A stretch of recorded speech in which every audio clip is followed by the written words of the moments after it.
Hi. Y'all probably gonna get tired of me always being in a blanket, but y'all gonna have to get used to it because more than likely I'm gonna be wrapped up in a blanket somewhere.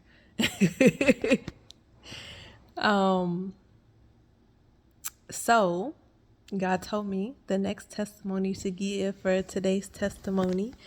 I'm loving this series, y'all. We literally just got back home um from Canada. And boy, was it cold. Let's just start there. It was cold.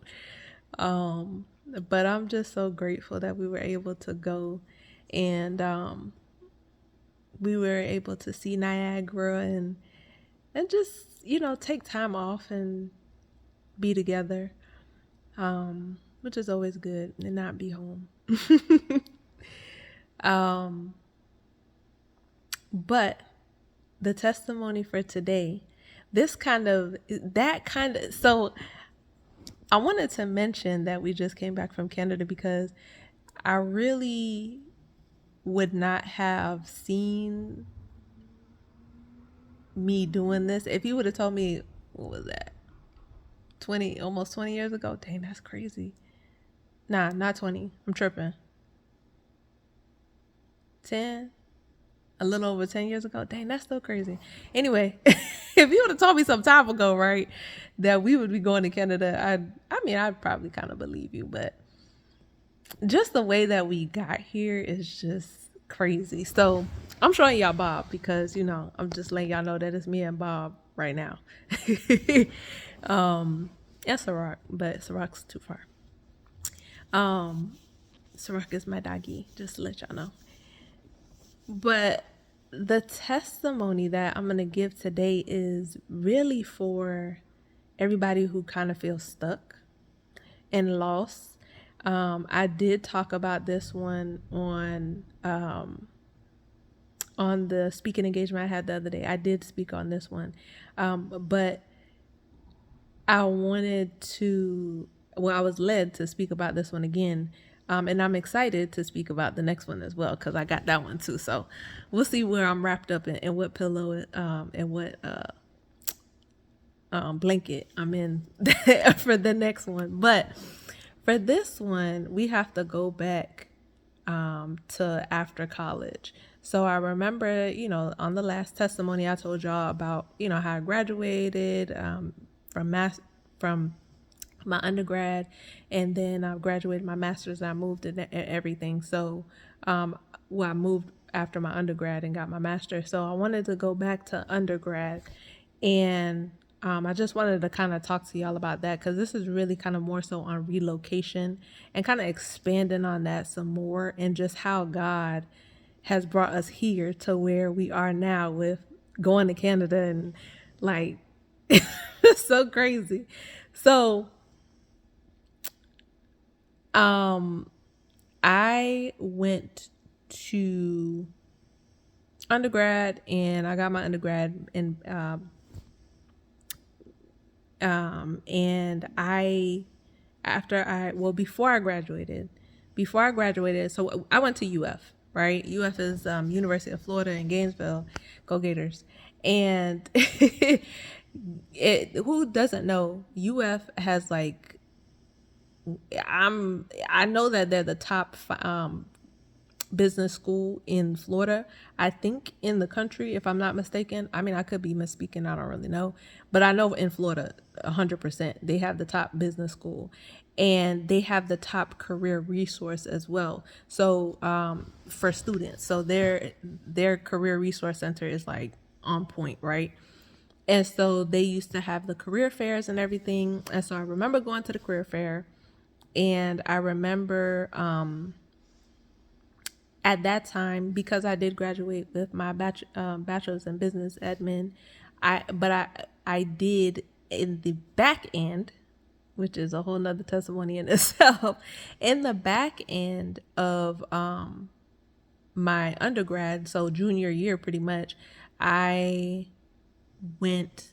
I found out about the personal financial courses that were being taught on school, and it wasn't in the business school. It was actually in I forgot what part of the school that they like what part of the curriculum I guess it was under. I forgot where it was, but family financial planning was one of the like courses and things like that that you could take. And so I fell in love with that because, again, I wanted to be able to help people with their finances. And so I applied to become a financial advisor at the Career Resource Center with a company. And this is I'm pretty sure it's a nationwide company. And the representative that was there was from Jacksonville. So I kind of told y'all about this in the last testimony. So he had, I went through like the whole it was like 3-step interview, right? So I did the application, and I think I did maybe it was, I gave him my resume, and then we interviewed like right on the spot type thing. And then I had to formally go meet him in Jacksonville. So Jacksonville's like 2 hours or so away from, where the school was. So I had to literally drive 2 hours away twice to go to the other 2 interviews. And after that, this was pretty close to graduation time. And he, so it took like a month or so or 2 or whatever. And he had said, essentially I had got the job. But in relocating to Jacksonville, where I knew nobody and nobody was there, from what I remember anyway. I do know people there now, family that's there now, but back then I didn't know anybody that was over there. I was like, I don't know how I'm gonna pay for this, and I don't know if my mama really want to go back into paying for rent and all this other stuff, and me trying to take these tests, and because you have to again get certified in order to become a certified financial planner, a CFP. And I was like, I would have to pay for those tests, or she gonna have to pay for the tests, because I ain't gonna be able to pay for the tests up front. So I'm gonna have to pay for the tests, praying that I pass. But in the interim, even if I do pass and you all reimburse me for the test, I still have to find somewhere to stay, and I still have to pay for that. And in order to really get paid, I have to build a portfolio, which I don't know how long that's going to take. So yeah, no, I declined, right? I declined the offer because I was like, no, no, like I don't want to have to build a portfolio and become kind of like this saleswoman type. And I was just like, it's just too much, right? So I moved back home instead, because I was like, I remember talking to one of my other cousins. She was like, because I was telling her, maybe I want to get an MBA in family financial planning. And she was like, why would you limit yourself to that? Why don't you get an MBA instead? Just, I said an MBA in family financial planning, a master's in family financial planning. But she was like, why don't you just get an MBA instead? And then you would have, you would be more marketable, essentially. So I was thinking about that. Now, mind you, I moved back home after I graduated and everything. And I graduated a little early, because I graduated a semester earlier than my friends, because I took college courses in high school. So I was already a semester ahead. And so I graduated when I started. So I graduated a semester early. So nobody else was back home, right? It was just me. So I'm back home, and I'm just like, I don't know what I want to do. Like, I'm just like, what am I supposed to do? Am I supposed to go to school, like go back to school, or am I not supposed to? And I've been now at this point, I mean, initially when I got there, nobody was there, but then, a couple months later, essentially, because semester's only a couple months, obviously people started getting out. Or graduating, not getting out, but graduating. And so, like one of my friends, she had went right back into school. So she went straight to go get her master's. And then one of my other good friends, she went straight into the workforce. And I was just like, I don't know what I should do. So in that time that they were still, doing that last semester, I was like applying for jobs, but I really didn't know what to really apply for, because again, I kind of wanted the personal advisor position and job, but I didn't want to have to do that. So I was like, well, do I apply for one down here in Miami? And I was like, but I don't want to be in Miami. Like, I don't want, so it was like a lot of things going on in my head, because I'm like, okay, I don't want to stay in Miami. That's point blank, period. We're not living here. So I don't want to have to start establishing myself here. But then I was like, but then where do I want to go? Because I'm like, I don't know where I would want to start to, you know, build roots or whatever. And at this time, I'm with my now husband, but my boyfriend. So, and he's still in school, or he's graduating at this point, or about to. And so I'm just like, I don't even know like what I want to do. Like, where do we even want to live? We don't even know where we want to live. Like, what am I supposed to be looking for? So I was really in this tough spot where I was like, okay, do I really want to go back to school? And if I do want to go back to school, do I really want to go back to school right now? Like, I just came out of school. Do I really want to go right back into school? And then I was like, and even if I do go back to school, am I going for just the master's, or am I going for the MBA? And then I was like, but even if I go for the MBA, what do I still want to do afterward? At this point, I didn't know I wanted to be, what was I trying to be, y'all, in the last one? Help me out. My brain is like, the compensation and benefits manager, right? I didn't know at that time about that position, so I wasn't even thinking about that, but I was just like, I don't know what I want to do. I just don't know what I want to do. And so, of course, my parents are just, understandably asking, what am I doing? Because a whole pretty much semester has gone by now, and I still don't have anything. I don't have a job and everything. Or I don't even know if I'm going back to school. It's just literally been, I don't know. But so I started to kind of go into, I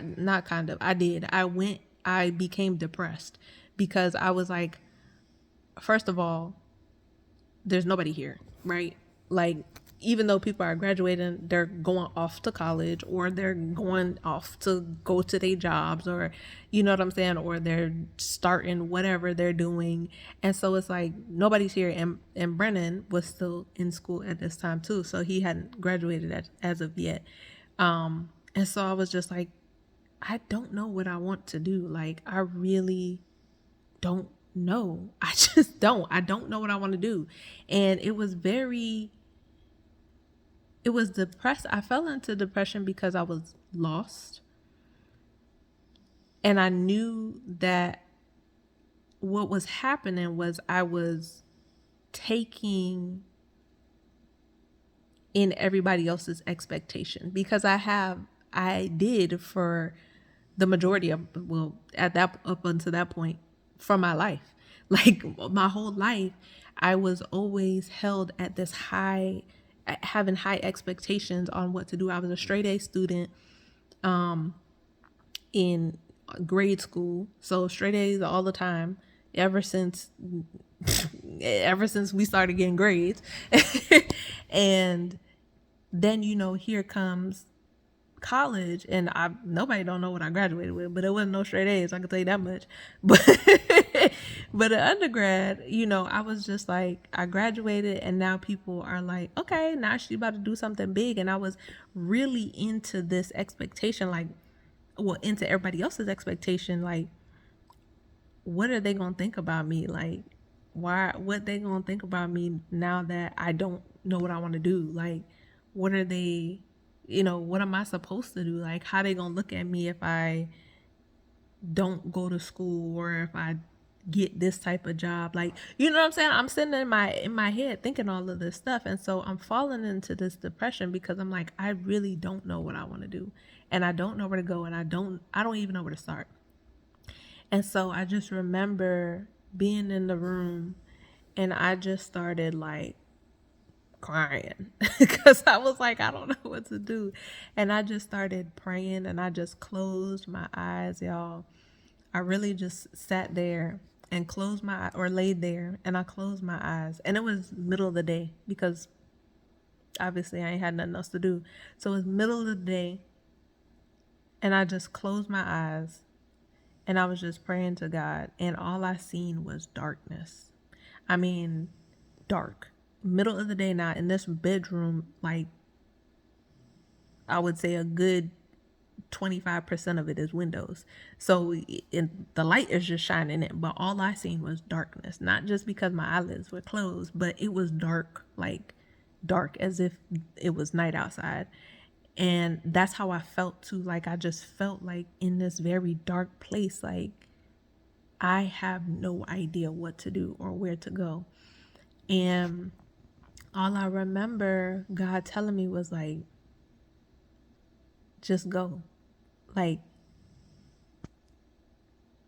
go. Because in that moment, the only joy that I knew that I wanted was to be with Brandon. Because I knew that wherever he was going to make sure that we were good, right? Even though, mind y'all now, this man has not graduated college as of yet. He didn't have a job because he was his peoples was taking care of him as well. So he ain't had no job. He didn't like none of that. He was still in school. He was playing football and everything, like nothing, right? Roommate, all that. Like but I just knew that I would be happy with being with Brandon. And that's all I knew. And so when I closed my eyes and I heard God say, like, go, I seen a light. So just imagine, y'all know in the movies how it be like, you know, you just see darkness and then you just see one little light. And it's like a light to the stairs.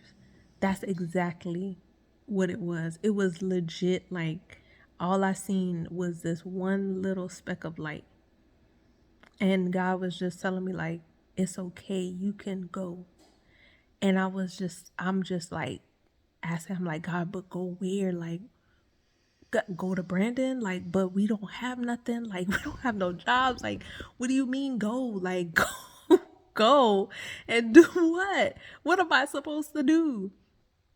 And he was like, go, I'll take care of you. And so I was like, okay,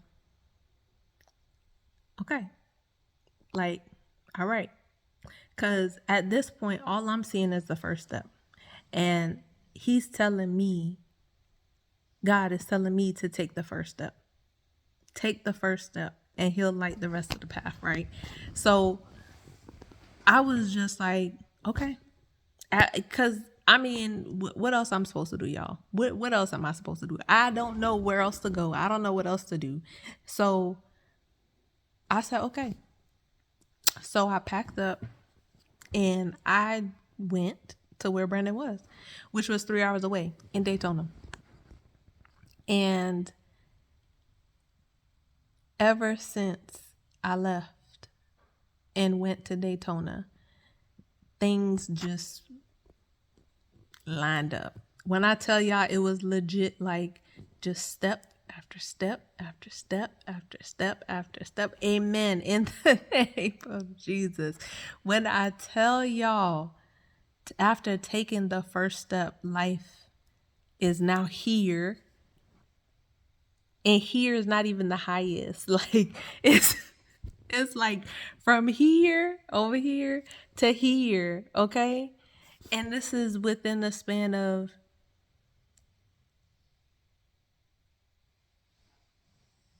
11 years. Yeah, 11 years because we got Ciroc. And Ciroc is 11. When I tell y'all, we even had a dog. We had a dog. And we didn't have jobs. Like, so let me tell y'all. So I took the first step, right? And I moved out. And I moved out with my one suitcase, two suitcase maybe. I don't remember. And we moved into, well, I moved into his apartment that he was with his roommate, his then roommate, 2-1 now, 2-bedroom, 1-bath. Moved in there. Then he's always wanted a pit bull. We got our pit bull, right? Again, we ain't had no food, nothing. Like, we had food stamps. That was the only thing that we had. We had food stamps. This was in May. May. I did not want to start working at this laundromat that was down the street. But it was, when I tell y'all legit down the street, like legit, like 3 blocks, not even down the street, maybe 2 blocks down the street. Like, it was legit down the street. And I did not want to work there, but I said, you know what? I'm gonna humble myself and I'm gonna go work there, right? So I did. I applied, and June 1st was my start date. Started June 1st. I kid y'all not, July 1st, I then got my first kind of big girl job, right? As a part-time teller. Now, with the part-time teller job, I had full benefits as if I was a full-time employee, like legit full benefits, right? So health, 401k, all of that, like all of it, right? Employer matching, all of it. And I took advantage of all of that because y'all know I was up. Oh, my financial literacy was up there, right? So I was like, oh yeah, well, I'm taking advantage of all of this. And they had a special incentive, like if you, when you did the health, like the monthly health thing or whatever, it, not monthly, but I think it was annual. I don't know. Whatever it was, quarterly, whatever annual checkup thing that they did for you. If you were very healthy, they would pay for majority of your benefits. So my benefits, meaning health, dental, and vision, were like $12 for the month. Legit, like all three of them collectively totaled together for the month was like 12, like $15. Legit, no more than $15 a month. Or yeah, like a month, because it was semi monthly deduction. So I wasn't paying nothing. Mind you, I'm working 20, 25 max hours a week. But we was good. He had got a job, Brendan had got a job at Subway. So we was eating from there too. So even though we had, and we, because we started working too, we was not trying to like fight the system and all that other stuff. So we lost the food stamps, but we were working. So we were able to afford food. We was able to still take this dog to the vet and go to the little, like CVS and Walgreens and stuff. They do like vet checkups where they have the vets, the mobile vets come to the thing. I mean, we were good. Like we were good.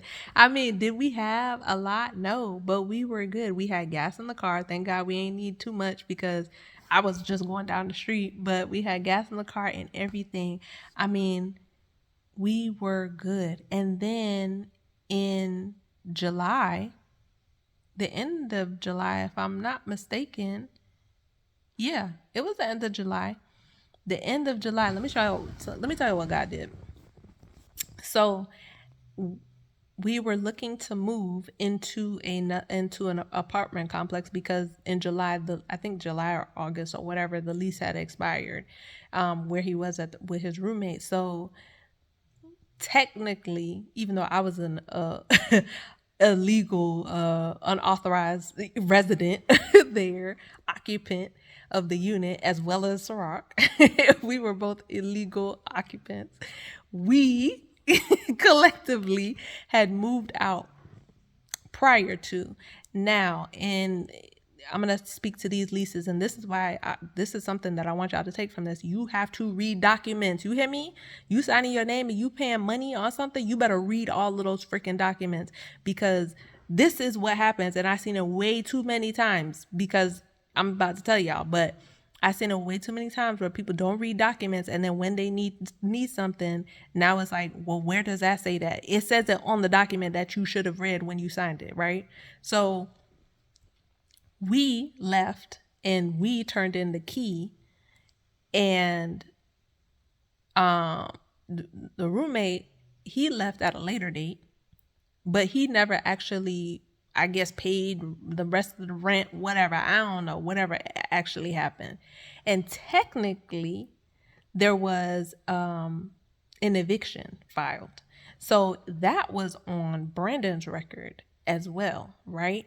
But because, thank God, we left when we did, we were able to get the apartment together, and that did not show up on the reference. That did not show up on the credit report. That did not show up on the references. None of that, because of the timing that we moved. So when we moved in, it was like maybe a month or so later. That's when we got like the notifications that there was something on Brandon's credit, and that's what that was. It was the eviction, which is so freaking crazy. Or collection. It wasn't eviction. It was collections, because the dude never owed money or whatever it was. It was a collection. So, amen. Amen. You hear me? I mean, it was like it was weeks. If we had waited weeks, you hear me? So anyway, that was there, and we had got the apartment. So now we done got our own apartment that we're able to afford. Nice apartment. We were able to take our Ciroc. He was of no issue. And so mind you, this is all July. Then we're only 2 months in. Two? Yeah. So May, June, July, 3, whatever, 2.5. And so I kept working and all the other stuff. Now we talking about cars and stuff because, Brenda was like, "Oh, he gonna fix up his car," and he was thinking that I should probably get a new car because I didn't like my car at the time. And so we talking about cars and everything. Mind you, we saving up money and all this other good stuff and paying down the student loans and all this stuff. And then so I start working at the complex where we live. So that was, I believe, in March or February, April, one of them, early of the next year, I started working there. And I was putting it off because I think it was April. I was putting it off because I did not want to lose my benefits that I had at the part-time position, but I did not want to continue. But it was a full-time position as the leasing agent. So as the leasing agent, I was like, I would rather get paid more and get the discount off the rent than to get the benefits, I guess, the benefits of the benefits, because I guess it was kind of washing out essentially. I did all the math and calculations. But God took me from laundromat to the bank teller to a leasing agent, right?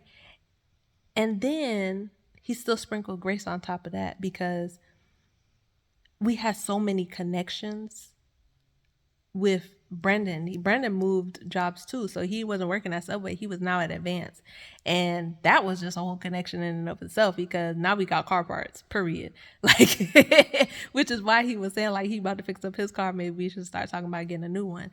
So then two years in or so.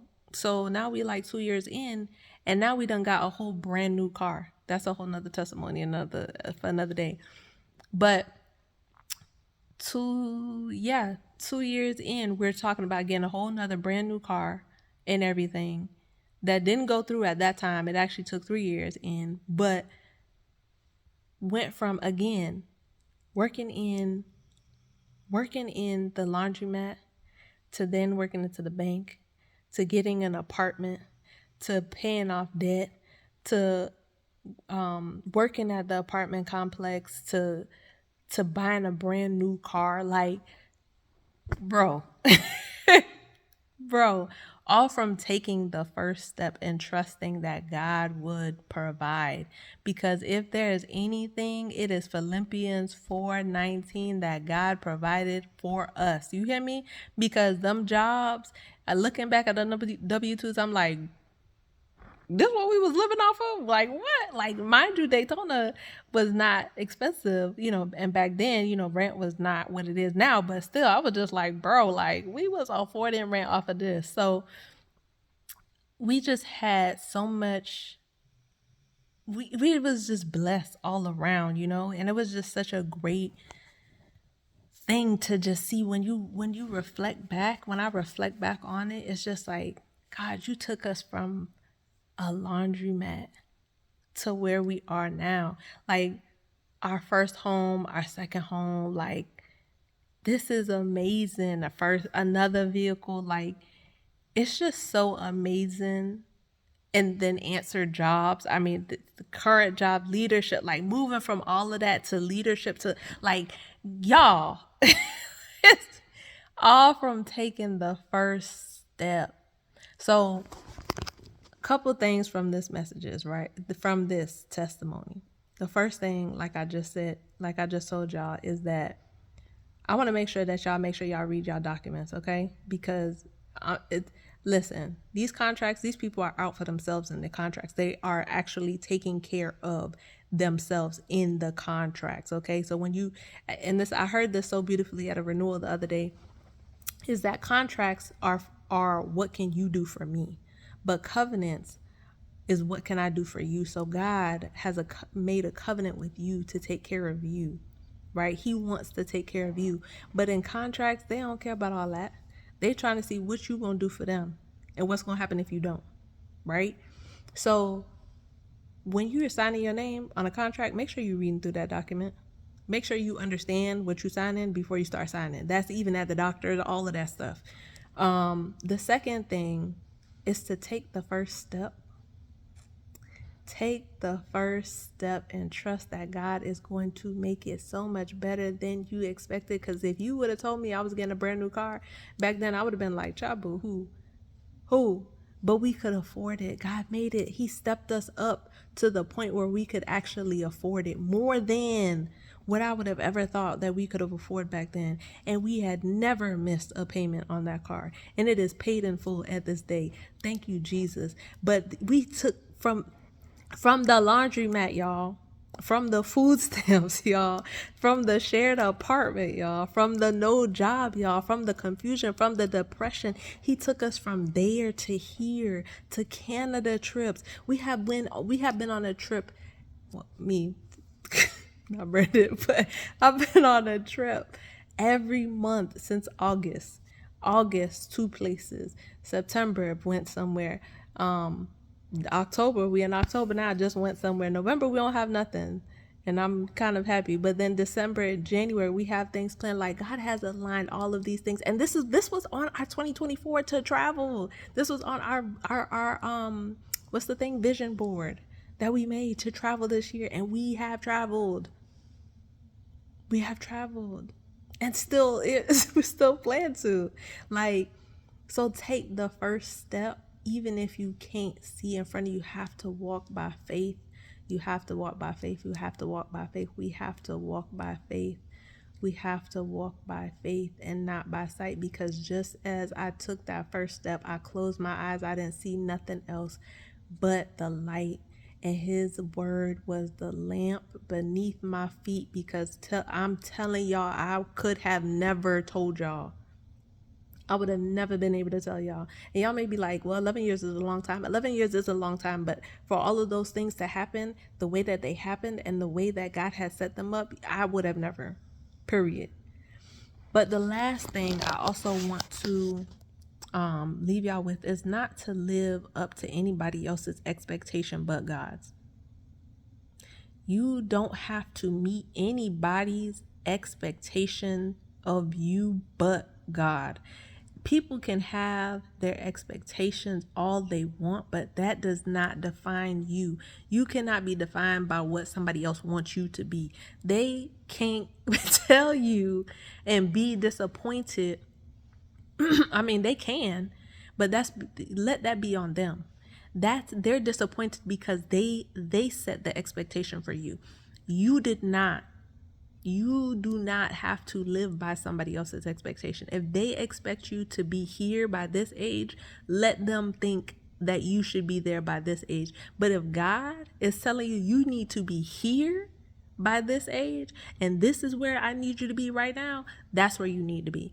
Don't be worried about what everybody else want you and where they want you to be. It's not up to them. You're not living life for them. You're living life for God. You're living life for God, not for them. So live up to God's expectation of you, which is very high. He thinks highly of you, okay? But he also knows that we are not perfect. Because if he made us perfect, and he did make us perfect in his perfect image, but if we were perfect, he would have never sent his son Jesus to die for us for our sins. Okay? We would have been able to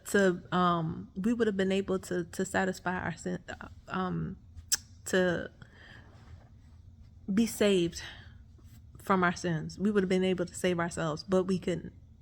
So we are not perfect. He knows that we are not perfect, but we are still his children, the children of the Most High, the one living true God. So he's the only one whose expectations matter. His commands are the only ones who matter.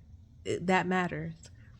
Oh, and there's one more thing. For people who have children, and just not even people who have children, just in general, because I know we do this to our cousins and things like that too. Let's be conscientious of when we're asking them what do they want to do or what they're gonna do, when we sometimes don't even know what we gonna do, and we've done been out of school for how long. Like when you got your cousins and all that stuff that's in college and things like that, we can ask them, but just reassure them that they don't have to know it all. They can take the first step and see what happens. They can lean on God for the guidance that they need, because really and truly that's what they need. They need guidance from God. They need God's guidance. They need God's guidance, right?